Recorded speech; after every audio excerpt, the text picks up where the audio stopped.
বাংলার ইতিহাসে যখনই শত্রু আসে পালাবার পথ খুঁজে পায় না। বাংলার ইতিহাসে যখনই শত্রু আসে পালাবার পথ খুঁজে পায় না। ইংরেজ বেনিয়ারা এখানে খেয়েছে, তারা পালিয়ে গিয়েছে পাক হয় না। ইংরেজ বেনিয়ারা এখানে খেয়েছে, তারা পালিয়ে গিয়েছে পাক হয় না। বুঝে নিক আমেরিকা, বুঝে নিক ইন্ডিয়া, বুঝে নিক আমেরিকা, বুঝে নিক ইন্ডিয়া, বুঝে নিক রাশিয়াও চায় না। মুমিনের এই মাটি ইমানের এই ঘাটি কিছুতেই কেড়ে নেওয়া যায় না। মুমিনের এই মাটি ইমানের এই ঘাটি কিছুতেই কেড়ে নেওয়া যায় না, যায় না, না না। মুমিনের এই মাটি ইমানের এই ঘাটি কিছুতেই কেড়ে নেওয়া যায় না। সাহাবায়ে কেরামের আগমনে এই দেশ হাজার বছর আগে ধন্য।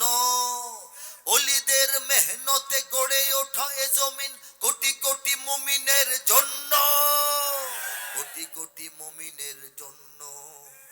এ মাটির ভাজে ভাজে শহীদের খুন আছে, আছে না নাই? এই মাটির প্রত্যেকটা পরতে পরতে লেয়ারে লেয়ারে যুগে যুগে শতাব্দীতে শতাব্দীতে বীর শহীদরা বুকের তাজা রক্ত দিয়েছেন, আউলিয়া কেরাম চোখের পানি ঢেলেছেন। এ মাটির ভাজে ভাজে শহীদের খুন আছে, এ জমিন কখনো শুকায় না। এ মাটির ভাজে ভাজে শহীদের খুন আছে, এ জমিন কখনো শুকায় না। এ জমিন কখনো শুকায় না। মুমিনের এই মাটি ইমানের এই ঘাটি কিছুতেই কেড়ে নেওয়া যায় না। মুমিনের এই মাটি ইমানের এই ঘাটি কিছুতেই কেড়ে নেওয়া যায় না। সাল্লাল্লাহু তাআলা আলাইহি ওয়া আলা আলিহি ওয়া আসহাবিহি ওয়া বারাকা ওয়া সাল্লাম ওয়া বারাকা ওয়া সাল্লামা তাসলিমান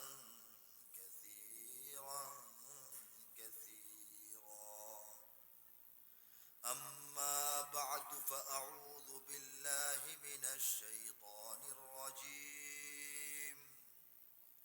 بسم الله الرحمن الرحيم. قل هو الله أحد الله الصمد لم يلد ولم يولد ولم يكن له كفوا أحد. আলহামদুলিল্লাহ আলহামদুলিল্লাহ আলহামদুলিল্লাহ সুম্মা আলহামদুলিল্লাহ। সকলেই হৃদয় থেকে উচ্চারণ করি আলহামদুলিল্লাহ। মাশাআল্লাহ। আজকের এই মাহফিল করিমপুর একতা যুব সংঘ ও দারুল ফুরকান মাদ্রাসার যৌথ উদ্যোগে তাফসিরুল কুরআন মহাসম্মেলন। বলি সুবহানাল্লাহ। রব্বুল আলামিন এই একতা যুব সংঘের প্রত্যেক সদস্যকে প্রকৃত অর্থেই দ্বীনের জন্য কবুল করুন। হেদায়েত, হেফাজত, রহমত, বরকত, মাগফিরাতের চাদর দিয়ে ঢেকে নিন এবং দারুল ফুরকান এই মাদ্রাসাকে রব্বুল আলামিন কবুল ও মঞ্জুর করুন। উপমহাদেশ শুধু নয়, বিশ্ব সেরা একটি দ্বীনী শিক্ষা প্রতিষ্ঠানে পরিণত করুন। এর ফয়েজ এবং বারাকাহ এই অঞ্চল সহ সারা বিশ্বে ছড়িয়ে দিন। মাহফিলের পরম শ্রদ্ধাভাজন সভাপতি সাহেব, আমন্ত্রিত মেহমান বৃন্দ, উপস্থিত উলামা হযরত, স্কুল কলেজ বিশ্ববিদ্যালয় মাদ্রাসার প্রিয় ছাত্র বন্ধুগণ এবং দিন দরদি, দেশ দরদি, উম্মাহ দরদি, আল্লাহ এবং রাসূলের জন্য গোটা জীবন কুরবান করতে প্রস্তুত তৌহিদি জনতা, দূর থেকে যারা শুনছেন, যারা পর্দার আড়ালে বসে শুনছেন, সবাইকে হৃদয়ের গভীর থেকে আন্তরিক অভিনন্দন জ্ঞাপন করছি। আলহামদুলিল্লাহ সুম্মা আলহামদুলিল্লাহ। আমরা সবাই কেমন আছি? সবাই কেমন আছি?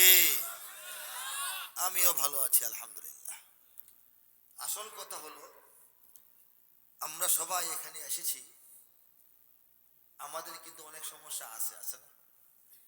অসুস্থ আছি, ঋণগ্রস্ত আছি, পেরেশানির মধ্যে আছি, দুশ্মন শত্রু আছে, ছেলে মেয়ে নিয়ে টেনশন আছে, জমি জিরাত নিয়ে টেনশন আছে, ব্যবসা নিয়ে সমস্যা আছে, অনেক রকমের অভাব অনটন সংকট সমস্যা পেরেশানি অসুখ বিসুখ ঋণ দুশ্মন আছে না নাই? এরপরও যখন আমাদেরকে প্রশ্ন করা হয় কেমন আছেন, আমরা কি বলি? আলহামদুলিল্লাহ। এই যে আমরা এটা বলি, আল্লাহ যে বলার যোগ্যতা দিছেন এই জন্য বলি আলহামদুলিল্লাহ। পৃথিবীতে খুব কম মানুষ কি আল্লাহ পাক সর্বাবস্থায় আল্লাহর শুকরিয়া আদায় করার সুযোগ দিয়েছেন? সবাইকে না, অল্প মানুষকে দিয়েছেন। এই অল্পের ভেতরে আমরাও আসি আল্লাহর পছন্দের মানুষ। বলেন সুবহানাল্লাহ। আল্লাহ যদি পছন্দ না করতেন আলহামদুলিল্লাহ বলার মতো মন দিতেন না। খালি মনে হয়তো আলহামদুলিল্লাহ কেমনে কই, কত বিপদে আছি, ঠিক কিনা বলেন? মহান রব্বুল আলামিন আমাদেরকে শরিয়াহ দ্বীন ঈমান ও ইসলাম শিক্ষা দেওয়ার জন্য দুনিয়াতে একজন শিক্ষক প্রেরণ করেছেন। তিনি হচ্ছেন আকায়ে নামদার তাজদারে মদিনা মুহাম্মদুর রাসূলুল্লাহ সাল্লাল্লাহু আলাইহি ওয়াসাল্লাম। তিনি একটা কিতাব নিয়ে আসছেন আল্লাহর কাছ থেকে আমাদেরকে পড়ানোর জন্য। বলেন সুবহানাল্লাহ। শিক্ষক কি এমনি পড়াবেন না, কিতাব আছে একটা, সেই কিতাব হলো কোরআন। বলি সুবহানাল্লাহ। সেই কোরআন নিয়ে তিনি আমাদেরকে যে শিক্ষা দিয়েছেন, এটাকে বলা হয়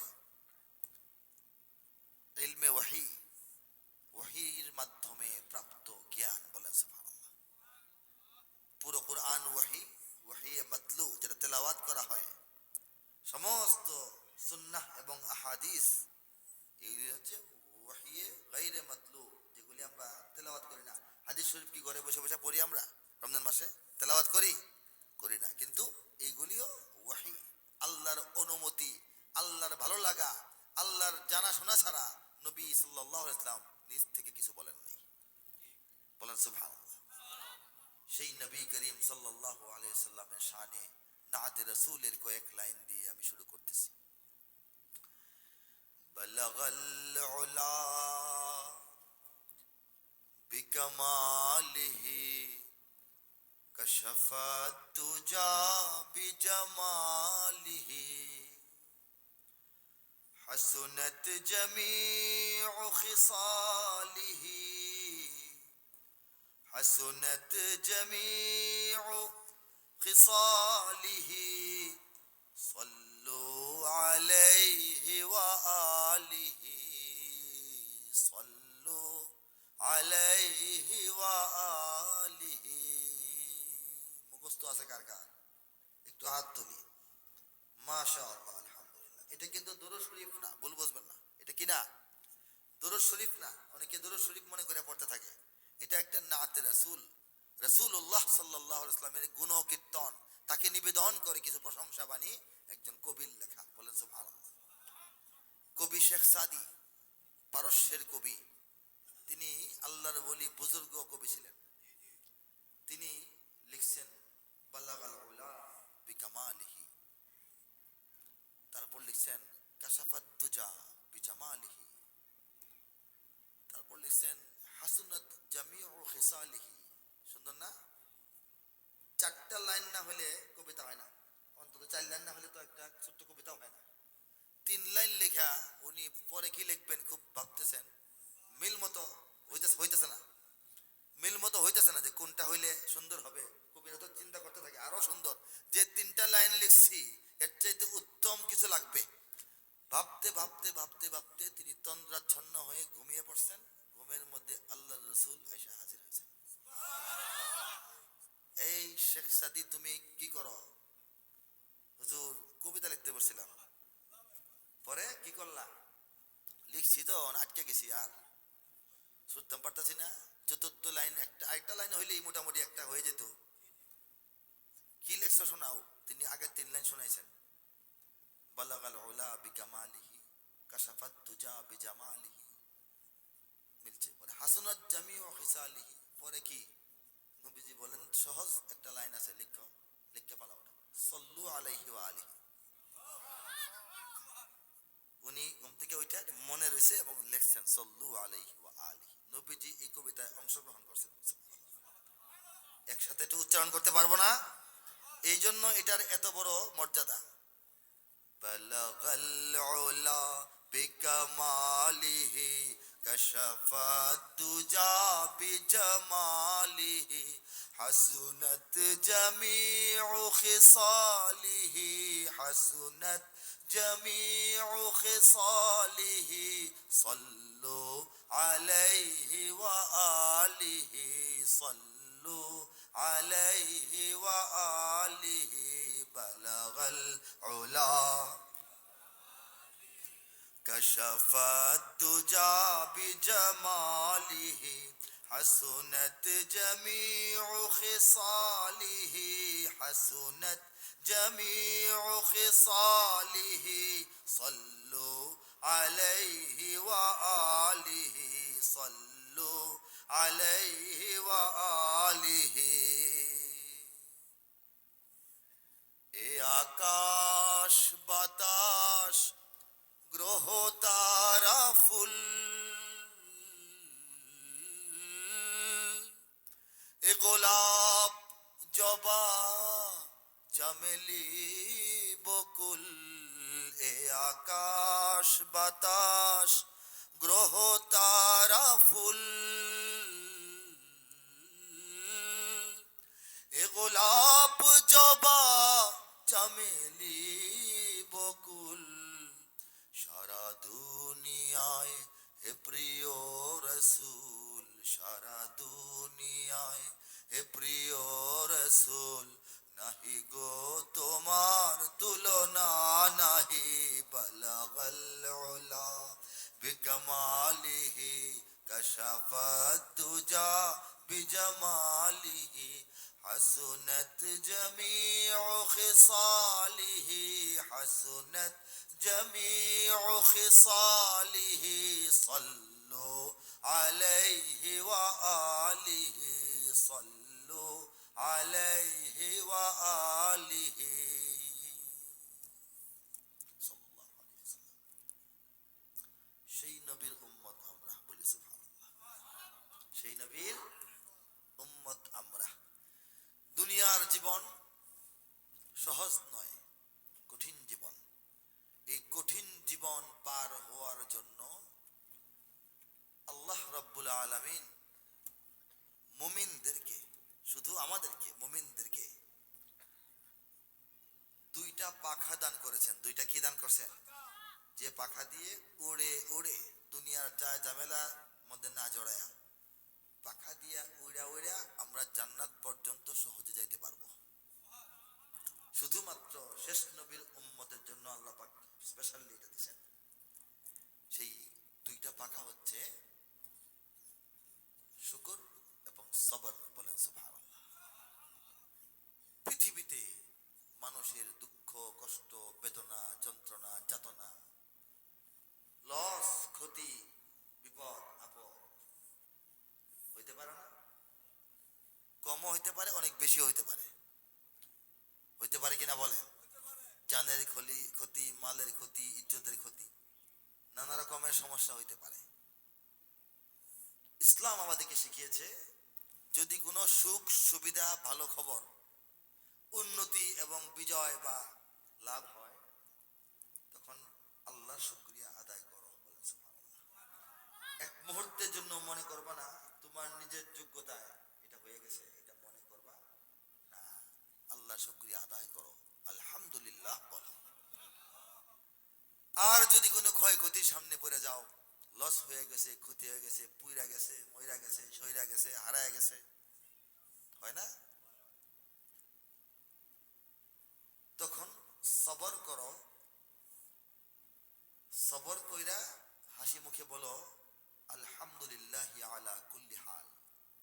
যে অবস্থায় না থাকি না কেন, সব অবস্থায় আলহামদুলিল্লাহ এটা বলো। বলেন সুবহানাল্লাহ। এই শুকর এবং সবর প্রশ্ন হলো, ভালো কিছু হলে তো মুমিন মুসলমান এমনি আল্লাহর শুকরিয়া আদায় করবে, ঠিক কি না? যখন মন্দ কিছু হইল, মন্দ, ছোট বাচ্চাটা মারা গেল, তখন আলহামদুলিল্লাহ আলা কুল্লি হাল কেমনে কই, কলিজাটা ফাটে যায়। বিরাট ক্ষতি হয়ে গেছে, তাহলে আল্লাহর প্রশংসা করার এখানে কারণটা কি? আমার সারা জীবনের জমানো সম্পদ নষ্ট হয়ে গেছে আগুন লেগে, তখন আল্লাহর প্রশংসা করার কারণটা কি? বুঝতে হবে না ব্যাপারটা? হ্যাঁ, এখানে তো ভালো কিছু হয়েছে না, হয়েছে তো মন্দ কিছু। আল্লাহর আশ্রয় চাইতে পারি, আল্লাহ বাঁচাও, আল্লাহ আমার সম্পদ আবার ফিরাইয়া দাও। প্রশংসা কেন? শুকরিয়াটা কেন? দেখেন, মহান রব্বুল আলামিন দুনিয়াতে মুমিনের যত আমল আছে, যত রকমের নফল আমল আছে, ইবাদত বা ফরজ ইবাদত, এইগুলির সওয়াব আল্লাহ পাক অনেকাংশেই ঘোষণা করে দিয়েছেন। আপনি যদি আল্লাহর কোন সৃষ্টি দেখে মুগ্ধ হয়ে আশ্চর্য হয়ে বলেন সুবহানাল্লাহ, সঙ্গে সঙ্গে জমিন থেকে আসমান পর্যন্ত পুরোটা জায়গা সওয়াব দিয়ে পরিপূর্ণ হয়ে যায়।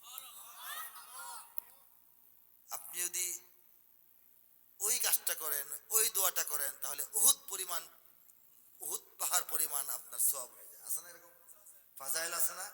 এই কাজটা করলে এতটুকু সওয়াব, এই কাজটা করলে এতটুকু সওয়াব, এই কাজটা করলে জান্নাতের মধ্যে একটা আপনার জন্য গাছ হবে, এই কাজটা করলে জান্নাতের মধ্যে আপনার জন্য ঘর তৈরি হবে। আছে না নাই? এমনকি রোজা রাখার সওয়াব বলা হয়েছে, রোজাদারের সওয়াব আল্লাহ পাক নিজের হাতে দিবেন। আছে না? এটা সব, এটার পুরস্কার কে দিবেন? আল্লাহ নিজে দিবেন। কিন্তু একমাত্র এক জায়গায় বলা হয়েছে, ইন্নাল্লাহা মাআস সাবিরিন, যারা সবর অবলম্বন করবে আল্লাহ তাদের সাথে আছেন। আপনার কি আল্লাহর কাছে এইটা সেটা পাওয়া দরকার, নাকি আল্লাহর সঙ্গে থাকা দরকার? কোনটা দরকার? আল্লাহর কাছে এইটা সেটা পাওয়া দরকার, নাকি আল্লাহর সঙ্গে থাকা দরকার? হ্যাঁ, আল্লাহ এই দাও সেই দাও, একটা বাড়ি দাও, জান্নাতের মধ্যে 10টা বাড়ি দাও, এটা কি দরকার? নাকি আল্লাহ আমাদের বন্ধু হয়ে গেলে বেশি বেশি লাভ? কোনটা? আল্লাহ আমাদের সঙ্গে থাকলে আর কিছু চাইতে হবে? কিছু অভাব থাকবে? আল্লাহ সঙ্গে থাকবেন কি করলে? আল্লাহ বলছেন সবর করলে। সবরকারীদের সঙ্গে আমি আছি বলা। আপনার সুসন্তান হয়েছে, তখন কি আপনি সবর করবেন? সবর করবেন, সবর। এটা কি দুঃখের সংবাদ? আপনার 10 কোটি টাকা লাভ হয়েছে, আপনি কি বলবেন আচ্ছা সবর করলাম? বলবেন? পরীক্ষায় পাশ করছেন, তখন কি সবর করবেন? আল্লাহ হজের ব্যবস্থা করছেন, আপনি কি সবর করবেন? সবর কখন করে মানুষ? ক্ষতি হইলে, লস হইলে, মুসিবত হইলে, বিপদ হইলে, অসুখ বিসুখ হইলে, ঠিক কিনা বলেন? জীবনে ভাগ্যে খারাপ কিছু হইলে তখন কি কয়? সবর করে। ভালো কিছু হইলে তো আর সবর করে না।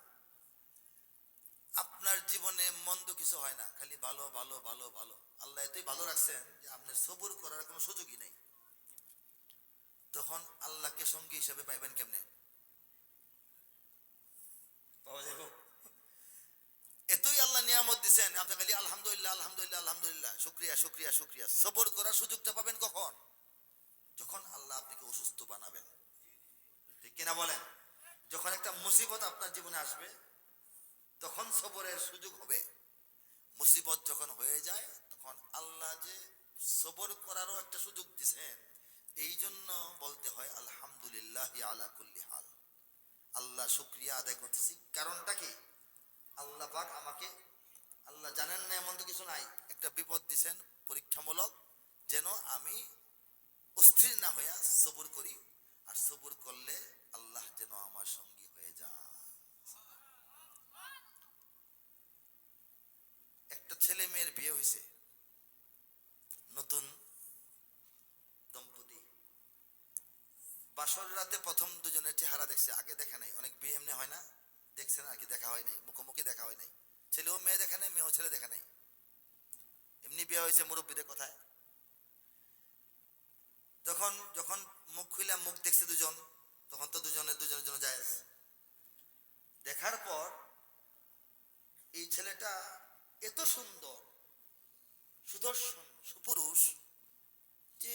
সচরাচর এরকম থাকে না, লাখে একটা ছেলে, চাঁদের মতো, বলেন চাঁদের মতো মানুষ বলে না, এরকম সুন্দর একটা ছেলে। বিপরীতে তার ওয়াইফ, মহিলা, মেয়েটা, আল্লাহ পাক সবাইকে যার যার মতো সুন্দর করে বানাইছেন, কিন্তু আমরা তো ভালো না, আমাদের চোখে কি সুন্দর লাগে, বেশ সুন্দর লাগে, ঠিক কিনা বলেন? আমাদের চোখে এই মহিলাটাকে মনে হবে দুনিয়াতে একটা পচা মহিলা নাই, এমনই কুৎসিত আমাদের দৃষ্টিকোণ থেকে কুৎসিত। রঙে বলেন, সুরতে বলেন, নাকে নকশায় বলেন, দাঁতে বলেন, চোখে বলেন, এত কুৎসিত। এই ছেলেটা একেবারে মেয়েটাকে দেখা চেহারাটা অন্ধকার হইয়া শরীরটা গামে গেছে, কি করলাম? তখন এই মহিলা সালাম দিল, আসসালামু আলাইকুম। তিনি জবাব দিলেন। তখন উনি কিছু বলেন না, পুরুষ কিছু বলে না, কি বলবে, মুখ জবাব বন্ধ গেছে। তখন সেই নারী মেয়েটা কথা বলল, বলল যে আপনার মনের কি অবস্থা এটা আমি বুঝতেছি, আমি যে কতটা সুন্দর এটা মনে করেন না আমি বুঝি না, আমি নিজেও জানি, আয়নাতে দেখি তো। আগেও তো মানুষ আমার যারা দেখছে, আত্মীয় স্বজন, তারা আমার দেখে কি বলে এটা আমি জানি। আপনার কপালে আমি আসছি, এখন আমি চাই আপনি যেন আমাকে নিয়ে সারা জীবন কষ্ট না করেন। আপনার যদি ইচ্ছে হয় আমাকে নিয়ে ঘর সংসার করতে পারবেন, ইচ্ছে না হলে আপনি যদি একটু বলেন আমারে, আমি নিজেই আমার বাপ মারে বইলা আপনার জীবন থেকে সরে যাব, আমি আপনাকে কষ্টে রাখবো না। আমি যে কতটা বেসুন্দর আমি নিজে বুঝি, একটা ছেলে পক্ষে আমারে মেনে নেওয়া সহজ কথা না, এই কথাটা মহিলা বলছে। এরপরে এই লোক এরপরে কথা কানা চুপ করে আছে। তখন এই মেয়ে বলল, আরেকটা কথা বলি, একটা অফার আছে, অফার, অফার মানে সুযোগ, বলেন সুবহানাল্লাহ। অফারটা হইলো, আপনার মতো সুন্দর পুরুষ জীবনে আমি কল্পনাও করি নাই। আমি পর্দানসীন মহিলা, আমি কোনো পুরুষ তাকায় দেখি না, কিন্তু আমার যে বাপ চাচা বাইরে আছে দেখে দেখছি, আমি পুরুষ যাদেরকে দেখছি আমার জীবনে শরীয়তের ভিতরে, আপনার মতো কেউ নাই, আর আপনার মতো কোনো পুরুষ হইতে পারে আমি কল্পনা করি নাই, এত সুন্দর আপনি, আমার প্রাণটা ভরে গেছে আপনাকে পায়া। এর শুকরিয়া আদায় করতে থাকলে সারা জীবন শুকরিয়া আদায় করতে হবে, আমি সেই শুকরিয়া আদায় করতে থাকবো আল্লাহর কাছে। আর আপনি যদি খালি একটা কাজ করতে পারেন, আমারে সহ্য কইরা নিয়া জীবনটা পার করেন, সবর কইরা, একটু সবর, তাহলে আমার শুকর আর আপনার সবর এই দুইটা পাখায় ভর করে আমরা দুজনই জান্নাতে যাওয়ার সুযোগ আছে। এই কথা বলার পর এই ভদ্র লোক, সে ছেলেটা ভদ্র, তার মনটা গলে গেছে। সুবহানাল্লাহ, এরকম চিন্তা এরকম কথা বলতে পারে এমন একটা নারী আল্লাহ পাক আমাকে দিয়েছেন। তখন এই চেহারার ও সৌন্দর্য তার চোখে ভাসে নাই, এই মেয়েটার চিন্তা যে কত সুন্দর, মনটা কত সুন্দর, পরামর্শ যে কত সুন্দর দিল, এটা তাকে মুগ্ধ করে ফেলছে। তারা সুখে শান্তিতে বসবাস করছে। এই হলো সবর, এই হলো শুকর। আল্লাহ পাক মুমিনের জীবন সবরে শুকরে সেট করে দিয়েছেন। কোন মুমিন যত বড় বিপদ হোক, হয়তো শুকর করবে, নয়তো সবর করবে, তার লসের কোনো দিক নাই, খালি লাভ, ব্যবসা খালি লাভ, বলেন সুবহানাল্লাহ। সেই আল্লাহ আমাদেরকে এত বড় নিয়ামত দান করছেন, যে নিয়ামত পাওয়ার পর আর কি পেলাম কি পেলাম না, কি খাইলাম কি খাইলাম না, কি হইলাম কি হইলাম না, কই গেলাম না, এই চিন্তা করাটাও আমাদের জন্য উচিত নয়, জায়েজ নয়। সেই নিয়ামতের নাম হচ্ছে ঈমান, বলেন সুবহানাল্লাহ। যে ঈমান হযরত নূহ আলাইহিস সালামের একটা ছেলেকে আল্লাহ পাক দেন নাই, ঠিক কিনা বলেন? যে ঈমান হযরত ইব্রাহিম আলাইহিস সালাম, যিনি গোটা মুসলিম উম্মার জাতির পিতা, আমাদের সবার আব্বা, উনার আব্বাকে আল্লাহ পাক ঈমান দেন নাই। হযরত লূত আলাইহিস সালাম, বড় নবী, আল্লাহর প্রিয় নবী, মহান একজন নবী, বিখ্যাত, তার স্ত্রী, সহধর্মিণী, জীবন সঙ্গিনী, অর্ধাঙ্গিনী, প্রিয়তমা, সেই নারীকে আল্লাহ পাক ঈমান দেন নাই। বিবি খাদিজার মতো চান কপাল ওই মহিলার নাই, হয় নাই। আমাদের নবী, প্রিয় নবী, শেষ নবী, সেরা নবী, শ্রেষ্ঠ নবী, উঁচা নবী, বড় নবী, মহানবী, সরওয়ারে কায়নাত, তাজদারে দু আলম, সৈয়দুল মুরসালিন ওয়া খাতামুন নবিয়্যিন মুহাম্মদ মুস্তাফা মুর্তদা মুজতবা সাল্লাল্লাহু, সবাই মিলে সাল্লাল্লাহু আলাইহি ওয়াসাল্লাম। তিনি জন্মের আগে পিতা হারিয়েছেন, অল্প বয়সে মা হারিয়েছেন, কিছুদিন পরেই দাদা হারিয়েছেন, চাচার কাছে লালিত পালিত হয়েছেন।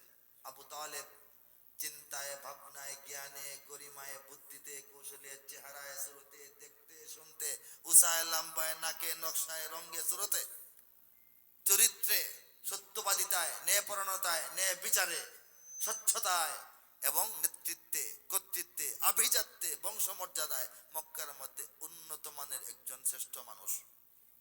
আবু তালেব ঈমান ছিল না, এছাড়া সব ছিল, এছাড়া সব গুণাবলী তার মধ্যে ছিল। বলেছে এই ব্যক্তিটা নবী সাল্লাল্লাহু আলাইহি ওয়াসাল্লামকে আদর করেছেন, সোহাগ করেছেন, কুলে নিয়েছেন, ভাত খাওয়াই দিয়েছেন, খেজুর, হ্যাঁ ভাত বললাম আর কি, ভাত তো আর আরবে চলে না, হ্যাঁ, তারপরে গোসল করাই দিয়েছেন, বাজারে নিয়ে বেড়াইছেন।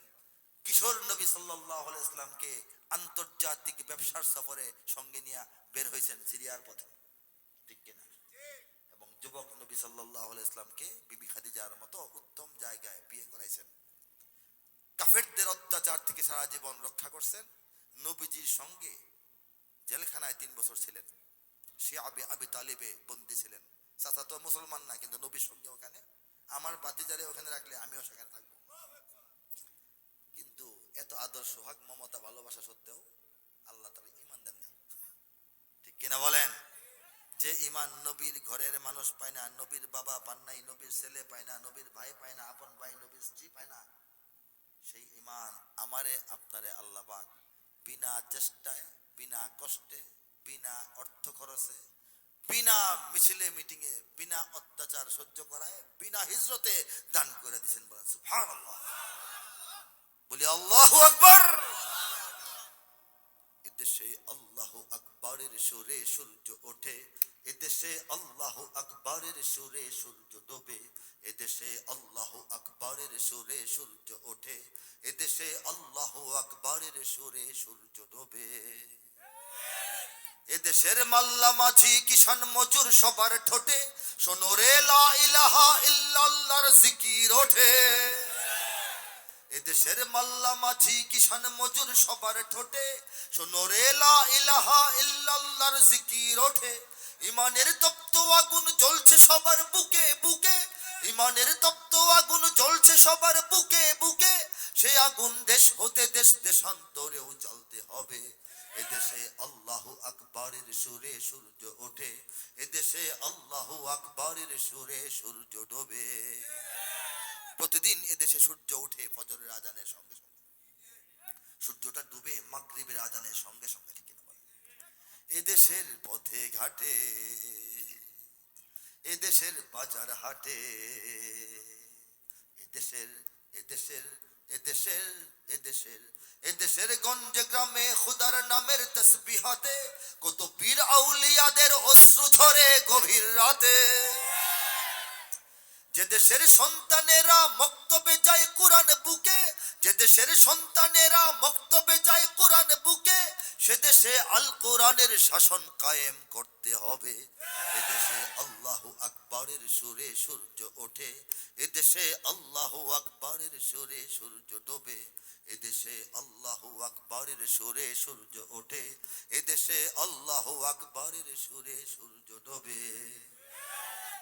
এদেশের জলে স্থলে, এদেশের ফুল ফসলে, এদেশের এদেশের এদেশের এদেশের এদেশের সবুজ মাটি সবুজ ঘাসে সবুজ বনে, মদিনার সবুজ মিনার ঝলসে ওঠে দুই নয়নে।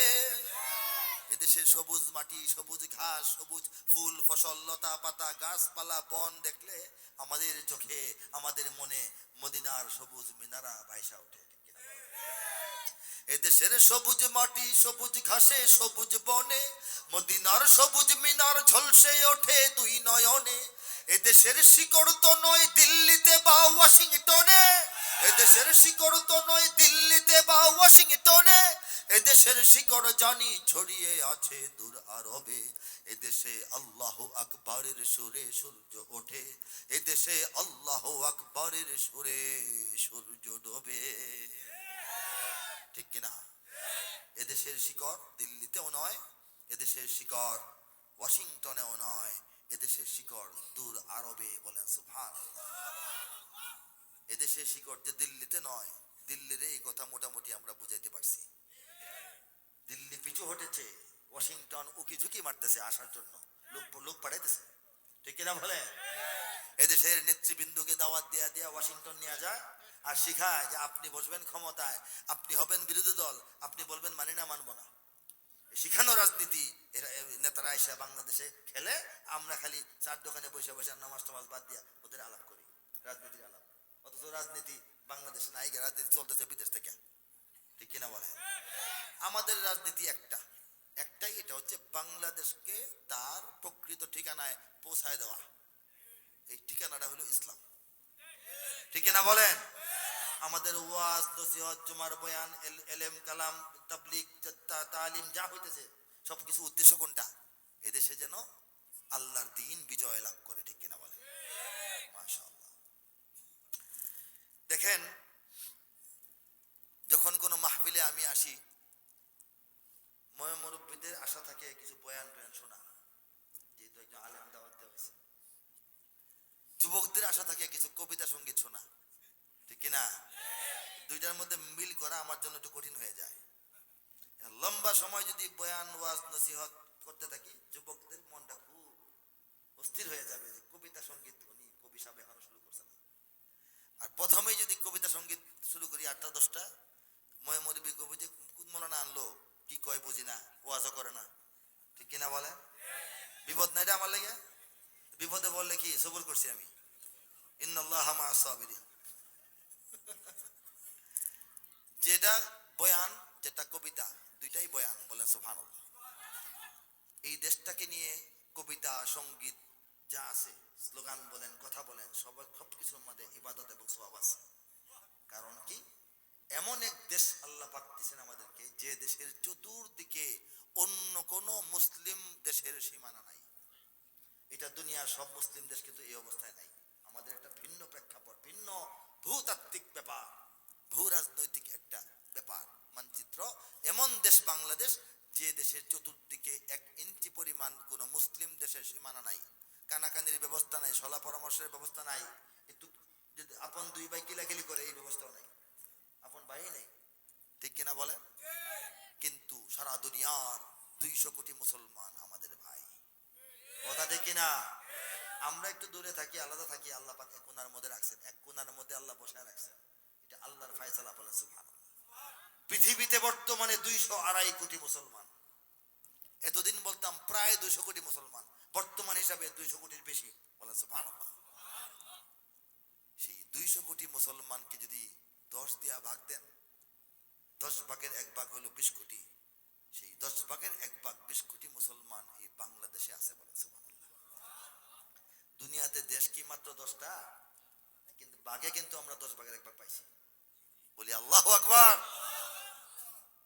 সারা দুনিয়ার দৃষ্টিতে এই দেশ গরিবের দেশ, এই দেশ মূর্খের দেশ, এই দেশ পচা মাটির দেশ, এই দেশ সাগর পাড়ের দেশ, কবে জানি ডুবে যায়। ওরা মনে করে ডুবে যাবে, কিন্তু ডুবাই দেওয়ার জন্য আল্লাহ পাক এখানে 20 কোটি মুসলমান দেন নাই। ঠিক কিনা বলেন? তাদের দৃষ্টিতে এটা পোকামাকড়ের দেশ, বন জঙ্গলের দেশ, অবহেলিত দেশ। ঠিক কিনা? অনুন্নত দেশ, অসচেতন মানুষের দেশ। তাদের হিসাবে করোনা যখন আসছে, বাংলাদেশের নাকি অর্ধেক মরে যাবো। আল্লাহর হিসাবে কি? আল্লাহ হিসাবে হলো মরতে থাকবো আমেরিকা, এদিকে বেশি বেশি মরবে না। আমার এক তালুই সাহেব আমেরিকা, চাচাতো বোনের শাশুড়ি শ্বশুর, উনি মারা গেছে করোনায়। উনাকে দাফন করার সিরিয়াল পাইতে 15 দিন দেরি হয়েছে। এত বেশি করোনায় মৃত্যু হয়েছে। আর সেখানে তো সীমিত মুসলমানদের অবস্থান, এই যে একটা সরকারি সিস্টেমে লোক দেওয়ার কাজটা করায়, করতে 15 দিন 16 দিন পরে ওনাকে দাফন করতে হয়েছে। বাংলাদেশে কি ভাই এই অবস্থা হয়েছে? হয় নাই। বাংলাদেশের মানুষ করোনা যখন আসছে, সারা দুনিয়া ডর দেখাইতেছে, তখন বাংলাদেশের মানুষ প্রথম 2-4 দিন করোনা জিনিসটা কি এটা কি আত্মাও আছে কিনা এটা বুঝতে একটু সময় লাগছে, ঠিক কিনা বলেন। এরপরে সপ্তাহ দুই একটু ভয় পাইছে, ভয়টা করোনার ভয় না, পুলিশের ভয়, ঠিক কিনা। বাজারে গেলে দৌড়ায়, ভয়টা কিসের না, করোনার না, ভয়টা কিসের ছিল, পুলিশের। এরপরে আর ভয় পায় নাই, কারণ বাংলাদেশের মানুষ জানে যে করোনা আর যাই হোক যেটাই আইছে আমরা হয়তো চিনি না বুঝি না, কিন্তু এটা আল্লাহর অজানা নয়, আল্লাহর অজানা নয়। উফাউযু আমরি ইলাল্লাহ, আমি কি অবস্থায় আছি এটা আল্লাহর সামনে দিয়ে দিলাম, বলেন সুবহানাল্লাহ। আমার সমস্যা, আমার বিষয় আশয়, আমার প্রবলেম, আমার অবস্থাটা কার কাছে দিয়ে দিলাম, আল্লাহর কাছে দিয়ে দিলাম। হ্যাঁ, ওয়াল্লাহু বাসির, উফাউযু আমরি ইলাল্লাহ ইন্নাল্লাহা বাসিরুম বিল ইবাদ, নিশ্চয়ই আল্লাহ বান্দার হালত দেখতেছেন। এই কথা কিন্তু আমরা মনে মনে সবাই চিন্তা করছি যে আমাদের অবস্থা আল্লাহ জানেন, কাজী তাওয়াক্কালতু আলাল্লাহ, ঠিক কিনা বলেন। আল্লাহর উপর তাওয়াক্কুল করে বাংলাদেশের মানুষ কাজে করবেন নেমে গেছে, ঠিক কিনা। মসজিদে ভিড়, মাহফিলে তো বেশি বেশি মানুষ আসতো তখন, করোনার সময় মাহফিলে মানুষের জায়গা হইতো না, অথচ বলতেছে যে 3 ফুট দূরে থাকেন, বুঝছেন না, এই অবস্থা।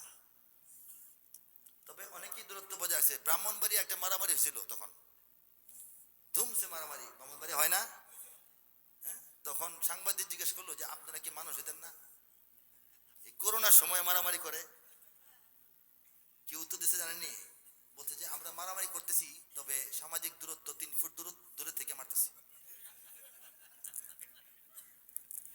চিন্তা করে দেখেন, মারামারি নাকি 3 ফুট দূরে থেকে করছে। যাই হোক, উদাহরণ দিলাম যে আল্লাহ পাক বাংলাদেশকে যে মহব্বত করেন, অনেক মহব্বতের দৃষ্টান্ত চলে যায়, আমরা হয়তো খেয়াল করি না, ঠিক কিনা। সেই আল্লাহর পরিকল্পনায় বাংলাদেশে 20 কোটি মুসলমান দেওয়া হয়েছে। 20 কোটি মুসলমান এই দেশে থাকার কারণে এই দেশের দুশ্মন বাইরে গেছে। এই দেশে এমন কোন সম্পদ নাই যেটা নেওয়ার জন্য আমেরিকার আসতে হবে, এমন কোন সম্পদ নাই রাশিয়ার আসতে হবে, চীন এখানে আসতে হবে, এত বড় সম্পদ এই দেশে নাই। যা আছে বাড়ির নিচে, এগুলি দুনিয়া সব জায়গায় মোটামুটি থাকে, ঠিক কিনা বলেন। তারা এখানে আসতে চায় দ্বীনের ইমানের এই ঘাটিটাকে নষ্ট করার জন্য, ঠিক কিনা বলেন। কিন্তু আমরা বলতে চাই ক্ষমতায় যাওয়ার জন্য, ক্ষমতায় বসে থাকার জন্য তোমরা বিদেশের কাছে গোলামি করতে পারো, বাংলাদেশের দলিল বিক্রি করে দিতে পারো, কিন্তু আমরা মুমিন মুসলমান দেশপ্রেমিক আল্লাহর বান্দা নবীর খাঁটি উম্মতরা এই দেশের এই জমির দখল ছাড়তে রাজি না, ঠিক কিনা। বাংলার ইতিহাসে যখনই শত্রু আসে পালাবার পথ খুঁজে পায় না, বাংলার ইতিহাসে যখনই শত্রু আসে পালাবার পথ খুঁজে পায় না। ইংরেজ বেনিয়ারা এখানে খেয়েছে, তারা পালিয়ে গিয়েছে পাক হয় না। ইংরেজ বেনিয়ারা এখানে খেয়েছে, তারা পালিয়ে গিয়েছে পাক হয় না। বুঝে নিক আমেরিকা, বুঝে নিক ইন্ডিয়া, বুঝে নিক আমেরিকা, বুঝে নিক ইন্ডিয়া, বুঝে নিক রাশিয়াও চায় না। মুমিনের এই মাটি ইমানের এই ঘাটি কিছুতেই কেড়ে নেওয়া যায় না। মুমিনের এই মাটি ইমানের এই ঘাটি কিছুতেই কেড়ে নেওয়া যায় না, যায় না, না না। মুমিনের এই মাটি ইমানের এই ঘাটি কিছুতেই কেড়ে নেওয়া যায় না। সাহাবায়ে কেরামের আগমনে এই দেশ 1000 বছর আগে ধন্য। ওলিদের মেহনতে গড়ে ওঠা এ জমিন কোটি কোটি মুমিনের জন্য, কোটি কোটি মুমিনের জন্য। এ মাটির ভাজে ভাজে শহীদের খুন আছে, আছে না নাই। এই মাটির প্রত্যেকটা পরতে পরতে লেয়ারে লেয়ারে যুগে যুগে শতাব্দীতে শতাব্দীতে বীর শহীদরা বুকের তাজা রক্ত দিয়েছেন, আউলিয়া কেরাম চোখের পানি ঢেলেছেন। এ মাটির ভাজে ভাজে শহীদের খুন আছে, এ জমিন কখনো শুকায় না। এ মাটির ভাজে ভাজে শহীদের খুন আছে, এ জমিন কখনো শুকায় না, এ জমিন কখনো শুকায় না। মুমিনের এই মাটি ইমানের এই ঘাটি কিছুতেই কেড়ে নেওয়া যায় না। মুমিনের এই মাটি ইমানের এই ঘাটি কিছুতেই কেড়ে নেওয়া যায় না, এই ঘাটি কিছুতেই কেড়ে নেওয়া যায় না, ঠিক না? এই হচ্ছে সুরে সুরে কিছু তৌহিদের কথা, কিছু ইমানি জজবার কথা। ইমানি জজবা ছাড়া আমাদের সন্তানরা তো নষ্ট হয়ে যাবে, বুঝেন না? এমন ট্যাবলেট খাওয়াইতে হবে যাতে একটা ট্যাবলেটে অনেকদিন যায়, কাজ হয়। টিকা টিকা দেয় না, এক টিকা 5 বছর, টিকা দিতে হবে। টিকা হিসেবে এই কবিতা সঙ্গীত তৈরি করা হয়। একটা যুবক ছেলের অন্তরে যদি এটা ঢুকে যায় কথাটা, তখন নানা রকম সমস্যায় তো সে আছে সমাজে, তার বন্ধু আছে, বান্ধবী আছে, লেখাপড়া আছে, স্কুল আছে, কলেজ আছে, রাস্তাঘাট আছে, মোবাইল আছে, ফেসবুক আছে, সব থাকা সত্ত্বেও, শয়তানের সমস্ত আয়োজন থাকা সত্ত্বেও যখন সময় আসে তখন তার হৃদয়ে সেই ইমানটা জেগে উঠবে এবং সে মসজিদের ইমাম সাহেবের পিছনেই আয়সা লাঠি নিয়ে দাঁড়াবে। সেই আশায় এই কবিতা, এই সঙ্গীত, এই এত কথা, ঠিক কিনা বলেন? কেন? পার্শ্ববর্তী দেশ 54 বছর ধরে এই প্রজন্মকে ইসলাম বিমুখ বানানোর জন্য, ইমান হারা বানানোর জন্য, আলেমদের দুশ্মন বানানোর জন্য, মাদ্রাসা দুশ্মন বানানোর জন্য চেষ্টা কি কম করেছে? করছে কিনা বলেন? তাদের শিক্ষা ব্যবস্থার বইয়ের কথাবার্তা পাল্টায় ফেলছে। ঢাকা বিশ্ববিদ্যালয় থেকে নবী সাল্লাল্লাহু আলাইহি ওয়াসাল্লাম সহ বড় বড় এই সাহাবীদের আলোচনা বাদ দিয়ে দিছে। তারা এই বৈশাখের নামে পূজার রেওয়াজ বাংলাদেশে চালু করেছে। তারা বাংলাদেশি সংস্কৃতির নামে অপসংস্কৃতি চালু করেছে। তারা হিন্দি ফিল্মের মাধ্যমে, হিন্দি সিরিজের মাধ্যমে ঘরে ঘরে আমাদের মা বোনদেরকে শয়তান বানানোর চেষ্টা কম করছে নাকি? সব চেষ্টার পরেও 24 সালে যে কিছু তরুণ দিল্লির কবল থেকে, ব্রাহ্মণ্যবাদী দিল্লির হাত থেকে মসজিদের শহর ঢাকাকে রক্ষার জন্য জীবন দিয়েছে, এটা কি এমনি এমনি হয়েছে? এরা ওই বিগত 15-16 বছরের মধ্যে টিকা একবার দেওয়া হয়েছে যে কোনো মাহফিলে, ঠিক না বলেন? টিকা খাওয়া, এই জন্য তাদের মধ্যে ইমান জেগে উঠছে, ঠিক কিনা? সেই ইমানের শক্তি আমাদের আসল শক্তি। দেশটাকে বাঁচাইতে হবে। এই দেশটা অন্য দেশের মতো না, এই দেশটা ছোট্ট কিন্তু 20 কোটি মুসলমানের বাড়িঘর, কথা ঠিক কিনা? ইঞ্চি ইঞ্চি মাটি সোনার চাইতে খাঁটি, নগদ রক্ত দিয়ে কেনা, শত্রু বাহানাদার একটি কণাও তার কেড়ে নিতে কেউ পারবে না। রঙের তুলিতে আঁকা সবুজের ছায়া ঢাকা সুজলা সুফলা পরিপাটি, লক্ষ শহীদ গাজী রেখেছে জীবন বাজি, করেছে স্বাধীন এই মাটি। বাংলাদেশ আমার, বাংলাদেশ তোমার, বাংলাদেশ সবার প্রাণ, ধন্য ধন্য আমি সবার চাইতে দামি বাংলা মাটির সন্তান। বাংলাদেশ আমার, বাংলাদেশ তোমার, বাংলাদেশ খোদার দান, সোনার জন্মভূমি তোমার জন্যে আমি জীবন দিয়েছি কুরবান। বাংলাদেশ কার দান? ইন্ডিয়া দান করছে, রাশিয়া দান করছে নাকি? ওরা তো মনে করে এটাই বাংলাদেশ কার দান। এই বাংলাদেশ রক্ষার জন্য জীবন কুরবান করতে হলে কারা তৈরি আছেন? লিল্লাহি তাকবীর, লিল্লাহি তাকবীর। চারিদিকে দুশ্মন আছে নাকি নাই? চারিদিকে দুশ্মন, ভেঙো না মন, সাহস জমিয়ে রাখো বুকে, ইমান জিন্দা করে জিহাদের হুঙ্কারে পরাজিত করো শত্রুকে। চারিদিকে গাদ্দার ভিনদেশি তাবেদার আছে না নাই? বর্তমান রাজনীতি ভালো করে খেয়াল করেন, আপনাদের চোখে ভাসবে গাদ্দার কেডা কেডা, ঠিক কিনা বলেন? চারিদিকে গাদ্দার ভিনদেশি তাবেদার, সজাগ দৃষ্টি রাখো সবে, সকল মির্জাফর বিদেশি গোলাম চর রুখতে তাদের আজ হবে। বাংলাদেশ আমার, বাংলাদেশ তোমার, বাংলাদেশ খোদার দান, সোনার জন্মভূমি তোমার জন্যে আমি জীবন দিয়েছি কুরবান। দুশ্মন থাকবেই, আমাদের করণীয় কি? চারিদিকে দুশ্মন, প্রথম কাজ হলো ভেঙো না মন। প্রথমে মন ভাঙা যাবে না, সাহস জমিয়ে রাখো বুকে। পরের কাজটা কি? ইমান জিন্দা করে। মরা ইমান, লুলা ইমান, আলসা ইমান দিয়ে কাজ হবে না, ঠিক কিনা? ইমান জিন্দা করে পরে কাজটা কি? জিহাদের হুঙ্কারে আল্লাহু আকবার আওয়াজে পরাজিত করো শত্রুকে। কথা ঠিক কিনা? ট্রেনিং দিয়ে দিলাম, সিরিয়ালটা দিলাম। প্রথম হইল মন ভাঙা যাবে না, সাহস বুকে জমাইতে হবে, ইমানকে জিন্দা করতে হবে, আল্লাহু আকবার মুখে গর্জন দিয়া শত্রুকে মোকাবেলা করতে হবে, ঠিক কিনা?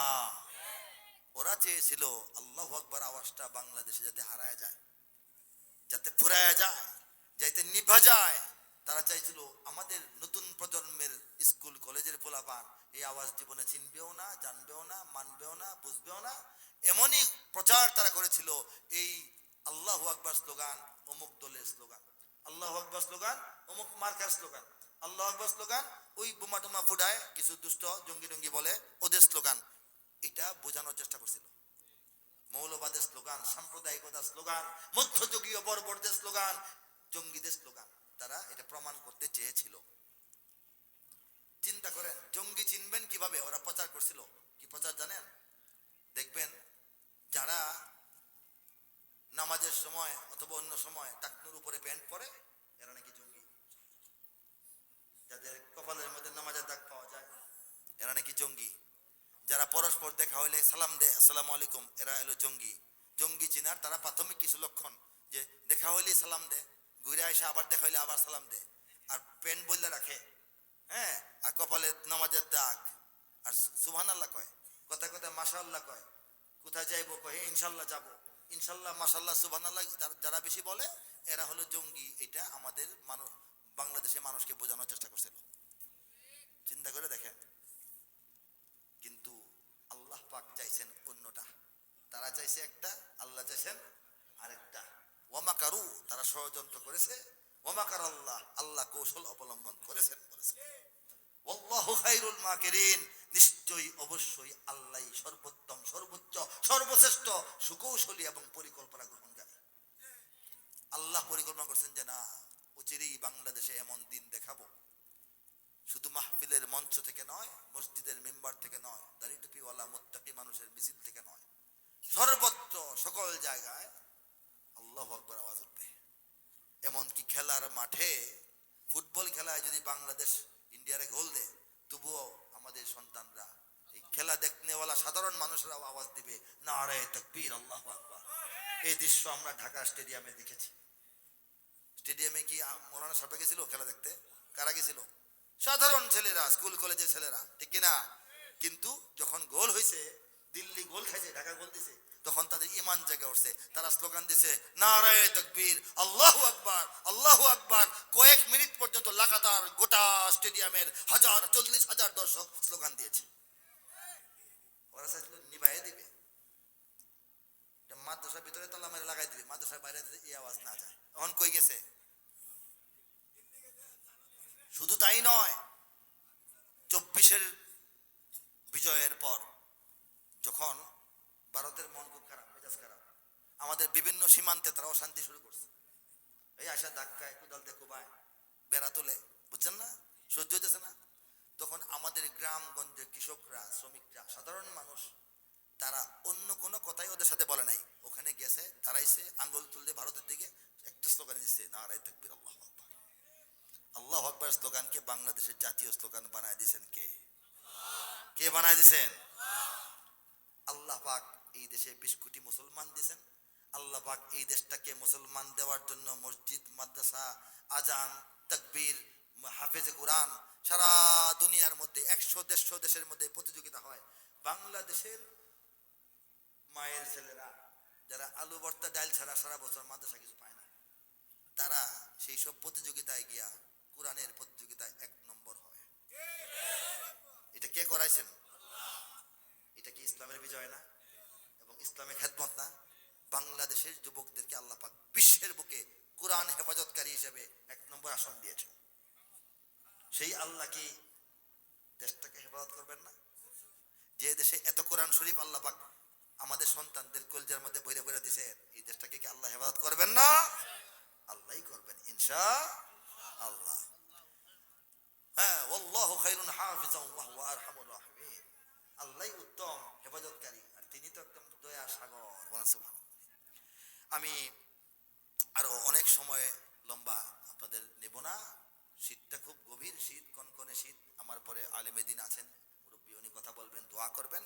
এই মুহূর্তে আমি কোরআনুল করিম থেকে, আল কোরআনের কাব্যানুবাদ থেকে 2 পৃষ্ঠা শোনাবো আপনাদেরকে। এই জিনিসটা কি?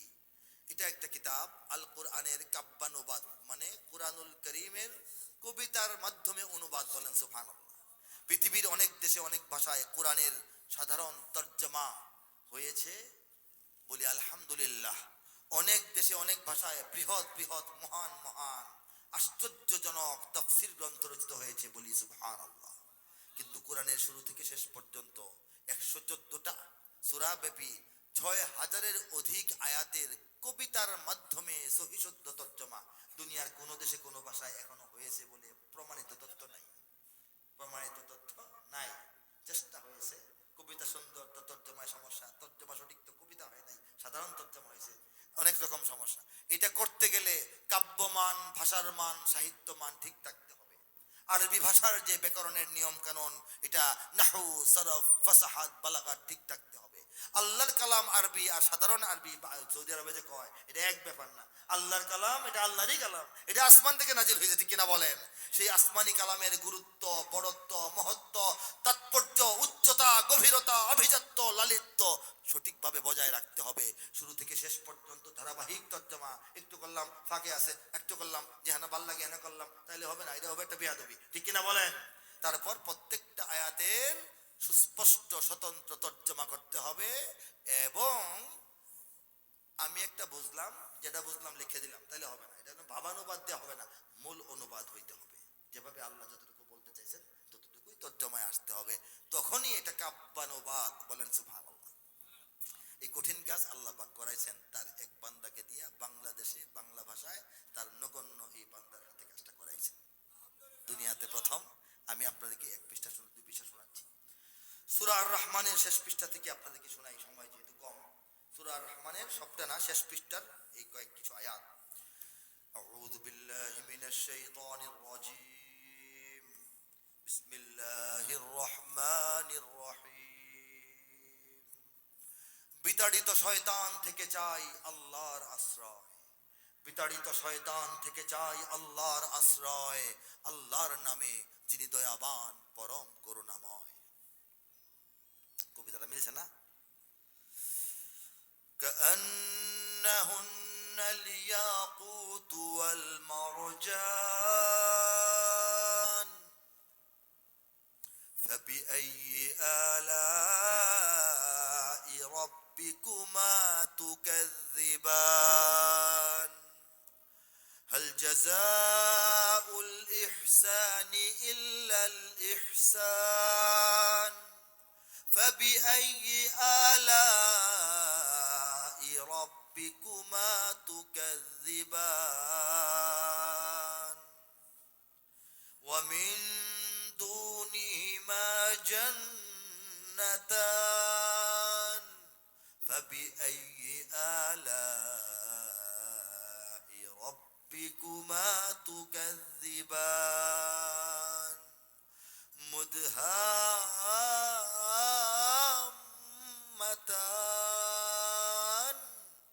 فبأي آلاء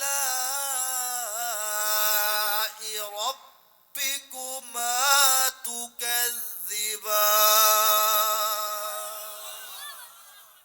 তেলাওয়াত দীর্ঘায়িত করছি না, শেষের অংশের তর্জমাটুকু করছি। পদ্মরাগ ও প্রবালের মতো হারা দীপ্যমান, তবে তোমাদের প্রতিপালকের মানিবে না কোন দান। ইয়াকুত ওয়াল মারজান, পদ্মরাগ, মূল্যবান লাল রঙের পাথর। আরেকটা হচ্ছে সূর্যের কিরণে সাগরের পাড়ে অল্প পানির নিচে বিচ্ছুরিত আলোক বিচ্ছুরণ করে যে সাদা পাথর, সেই প্রবাল। আল্লাহ বলছেন এই দুইটা মিলা যে সৌন্দর্যটা হয়, আমার জান্নাতের হুর এবং গিলমানরাও দেখতে আন্দাজ করতে পারো মোটামুটি এমন দেখা যায়। বলেন সুবহানাল্লাহ। পদ্মরাগ ও প্রবালের মতো হারা দীপ্যমান, তবে তোমাদের প্রতিপালকের মানিবে না কোন দান। ফাবি আইয়ি আলাই রাব্বিকুমা তুকাজ্জিবান। ফা জবর ফা মানে হলো তবে, তবুও, তথাপি, তদুপরি, এত সত্ত্বেও, অতঃপর, অতএব তোমরা তোমাদের রবের কোন নিয়ামত, কোন দানকে অস্বীকার করবে, মানবে না হে মানুষেরা।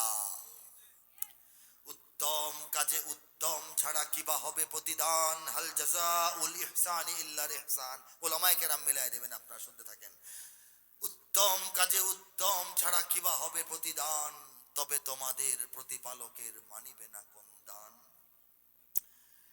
এ দুটি ছাড়াও সেখানে রয়েছে আরো দুটি উদ্যান, তবে তোমাদের প্রতিপালকের মানিবে না কোন দান। উদ্যান দুটি কৃষ্ণাভ ঘন সবুজ দৃশ্যমান, তবে তোমাদের প্রতিপালকের মানিবে না কোন দান। দুটি উদ্যানে রবে চঞ্চলা ঝর্ণা প্রবহমান, তবে তোমাদের প্রতিপালকের মানিবে না কোন দান। তাতে ফলমূল খেজুর আনার থাকিবে বিদ্যমান। আল্লাহ বলতেছেন ফিহিমা ফাকিহাতুন ওয়া নাখলুন ওয়া রুম্মান, তবে তোমাদের প্রতিপালকের মানিবে না কোন দান। সুশীলা রূপসী রমণী কুলের সেখানে অবস্থান, তবে তোমাদের প্রতিপালকের মানিবে না কোন দান। আর সে হুরেরা স্বর্গ তাবুতে রবে অপেক্ষমান। হুরপুরীরা কই থাকবে? স্বর্গের তাবুতে। বলেন সুবহানাল্লাহ। আর সে হুরেরা স্বর্গ তাবুতে রবে অপেক্ষমান, তবে তোমাদের প্রতিপালকের মানিবে না কোন দান। তাহাদের আগে না ছুঁয়েছে জিন, না ছুঁয়েছে ইনসান।